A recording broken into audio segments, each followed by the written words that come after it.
Okay, before we start, let me hit you with something fun. Ready? A bat and a ball cost $1.10 in total. The bat costs $1 more than the ball. So tell me, how much is the ball? If you just thought 10 cents, don't worry. In fact, you just did the same thing millions of people do. Your brain jumped to the answer before actually thinking. The real answer is 5 cents, but your mind confidently threw 10 at you like it's the smartest person in the room. So here's the big question. If your brain fools you in these tiny moments, how many of your big decisions, your money, relationships, or your career, come from these same invisible shortcuts? That's exactly what Thinking Fast and Slow by Daniel Kahneman exposes. Stick with me for a few minutes and I'll show you the 5 big ideas from this book. And by the end of this video, you'll start spotting how your brain tricks you and how you can outsmart it back. Takeaway number 1, System 1 versus System 2. Close your eyes for a second and picture this. You walk into the kitchen, the lights dim, you're tired, and your hand reaches for the ice cream tub like it had a GPS. You don't plan it, you don't debate, your body just moves. That's one part of your brain doing the heavy lifting without asking you for permission. Now imagine another scene. You sit down with a spreadsheet, a job offer, or a tough conversation. You slow your breathing, count options, weigh pros and cons, and maybe even get a little sweaty. That's a different part of your brain switching on, the one that does the slow, boring, effortful work. Kahneman gives these 2 parts names. One runs fast and reflexively, the other runs slow and deliberately. Think of System 1 as autopilot. It spots faces in clouds, finishes your sentences, answers quick math like 2 plus 2 in a snap, and saves you a ton of energy. System 2 behaves like the pilot who wakes up when turbulence hits. It does the heavy thinking, handles the hard problems, and rarely wants to show up unless you force it. So, why does that matter? Because autopilot feels confident, really confident. Remember the bat and ball question from earlier? Most people answered 10 cents so fast and felt proud. That was System 1 talking. System 2 would have paused, done the little subtraction, and given you 5 cents. But System 2 hates effort. It sits back, scrolls its phone, and only steps in when something actually forces it to. So what can you actually do? First, slow down the decisions that actually matter.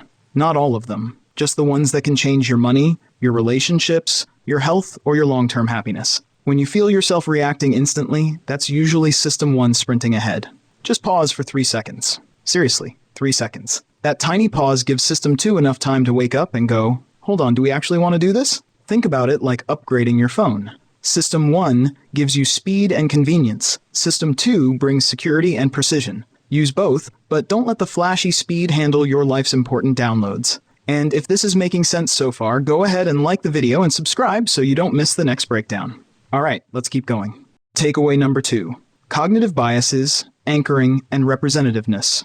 Think about the last time you guessed something quickly. Like someone asked, how many countries are in Africa? And your brain just threw a number out like it's some kind of trivia champion. That's your mind using shortcuts again. And these shortcuts become biases that bend your reality without telling you. Let me show you 3 of the sneakiest ones. First, availability bias. Picture this. You watch one dramatic shark attack video on TikTok, and suddenly you swear the ocean is basically a giant blender. Meanwhile, you ignore the fact that bathtubs, vending machines, and falling coconuts statistically cause more injuries. Your brain doesn't care about statistics. It cares about whatever feels most vivid, most recent, or most terrifying. So whenever your brain screams, "This always happens," stop and ask, do I believe this because it's true, or because I just saw a dramatic example? This one question can save you from so many dumb fears. Then there's anchoring, and this one messes with everyone. Imagine you're playing a game with a friend, and they say, I bet you can't do 30 push-ups. You instantly judge yourself against that number. They could have said 5 or 100, and your brain would have reacted differently. That first number becomes your mental starting point. Even in negotiations, the first offer acts like a gravitational pull. If someone says, I'll pay you $40 for this job, your brain orbits around 40, even if the fair price is 80. To break this spell, throw your own anchor early, or ask yourself, what would I think if I heard a totally different number first? That alone wakes up System 2. And then we have representativeness, the stereotype autopilot. For example, imagine meeting a guy who carries a camera, dresses casually, and talks passionately about chasing light. Your brain jumps to, oh, he must be a photographer, even though there's an equal chance he's just a guy who bought a camera last week, because he saw a reel saying photography is therapeutic. Your mind builds a story that feels right, not one that's statistically likely. To counter this, pause and ask, what's more common? Or even simpler, do I actually know this, or am I just connecting dots that aren't there?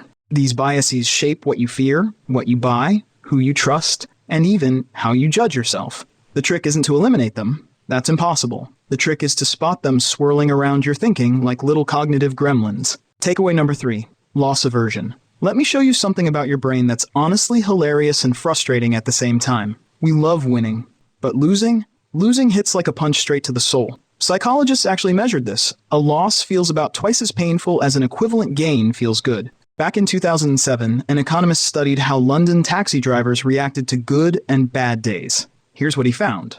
On rainy days or busy holidays, drivers made money fast. Sometimes they hit their daily target in just a few hours. And what did they do? They went home early. Meanwhile, on slow days, they stayed out way longer, grinding for hours, desperate to avoid losing the income they expected.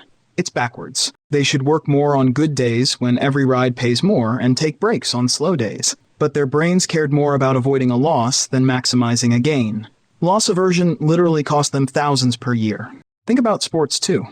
Ever notice how a team with a small lead suddenly plays super safe? They stop taking risks, stop attacking, and just try to protect the lead. So how does this hit you personally? Maybe you stay in a relationship that's been dead for months because leaving feels like losing all the time you invested. Maybe you avoid applying for a job unless you're 110% sure you'll get it because rejection feels like losing. Maybe you don't start a side hustle because the risk of failure scares you more than the thrill of success excites you. But here's the hack, and it works. Whenever you face a choice and feel stuck, flip it around and ask, if this exact situation felt like a gain instead of a loss, would I make a different decision? Or, if my friend asked me for advice about this, what would I tell them? You almost always give your friend the courageous answer because their potential loss doesn't scare your brain. Takeaway number 4, the halo effect. The halo effect and overconfidence are like two little gremlins sitting on your shoulders, whispering nonsense with full confidence, and you believe them because they sound convincing. Let's start with the halo effect. Imagine you meet someone who speaks smoothly, dresses nice, and smiles like they practiced it in a toothpaste commercial. Your brain instantly goes, wow, this person must also be smart and kind, and probably wakes up at 5 a.m. to meditate. You build a whole personality around one shiny trait, and you don't even notice you're doing it. There's a classic real-world example. Researchers ran a study on teacher evaluations. Same lecture, same script, same information. But in one video, the teacher acted warm and friendly, and in the other, he acted cold and distant. Everything else stayed the same.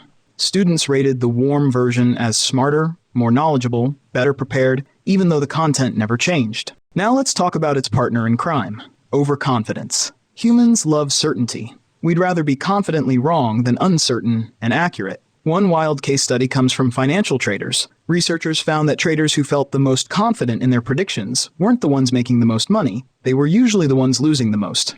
The confident ones took big risks, ignored warning signs, and trusted their gut more than actual data. Meanwhile, the cautious traders, the ones who admitted "I don't know," made smarter, more consistent decisions. Even CEOs fall for this. Companies led by overly confident CEOs tend to make more acquisitions and take more risky deals. And guess what? On average, those deals perform worse. Confidence feels good. Results, not so much. So what do you actually do about it? Try this move. Whenever you feel super sure of something, like overly sure, pause and ask, what would prove me wrong? That one question shifts you from "I'm right, obviously," to "Okay, slow down, let's check." Or use the friend test. If someone else made the same assumption, would you trust it? If your friend said, "I can finish this whole assignment in 20 minutes, you'd laugh in their face. But when you think it, suddenly it feels true.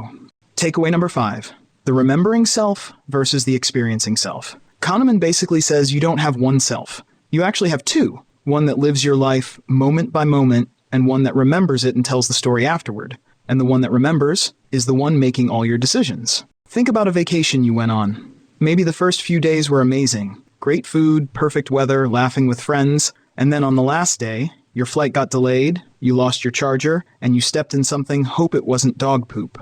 When someone later asked, "How was the trip?" What did you say? You probably remembered the bad ending way more than all the great days. That's because your remembering self cares about two things, the peak moments and the ending.